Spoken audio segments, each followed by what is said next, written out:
Captain Falitz was known as a skilled senior pilot, but a deeper look reveals a man with a troubling record. When we looked at the captain's training records, we began to understand that he had some previous issues in his flight training. Boom. Soon after he joined the company, he failed his oral exam. He failed 2 more proficiency exams in his career. That's unusual for a professional pilot to fail that many times. The problems hadn't been tracked by anybody in the organization because they had failed at different locations. So nobody put everything together until we did. Some of the instructor pilots were noting that his cockpit resource management wasn't up to par, and that he had a tendency to be domineering in the cockpit. He had an issue with dealing with other people. Are all these formal complaints against Captain Falitz?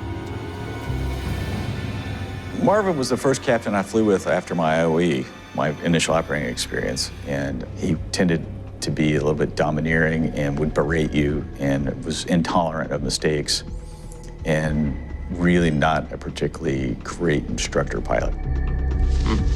Wow.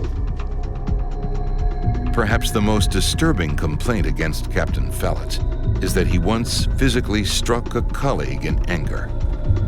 For a professional pilot to physically have an altercation or attempt to, quote, discipline a fellow employee is totally unacceptable. I don't get it. What was making this guy so angry? You gotta be freaking kidding me. According to people who knew him, Captain Falitz's morale took a big hit when Northwest Airlink instituted a new residence policy for their pilots. About a year before, the company, for cost-saving purposes, started a new policy where they required the pilots to reside at their outstations. These would be small towns outside of Minneapolis. Investigators make another disturbing discovery. Captain Falitz would sometimes be deliberately rough with the flight controls.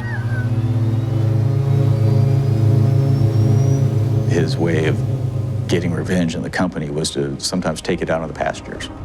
I was amazed when I read that, to tell you the truth. And I was amazed that a person would intentionally make a rough flight to make people mad, because what good does that do? This guy, from what I understand, he did it because he wanted to punish the airline. As more and more details about the captain's personality emerge, investigators are forced to consider a troubling question. Could his anger somehow have caused this crash?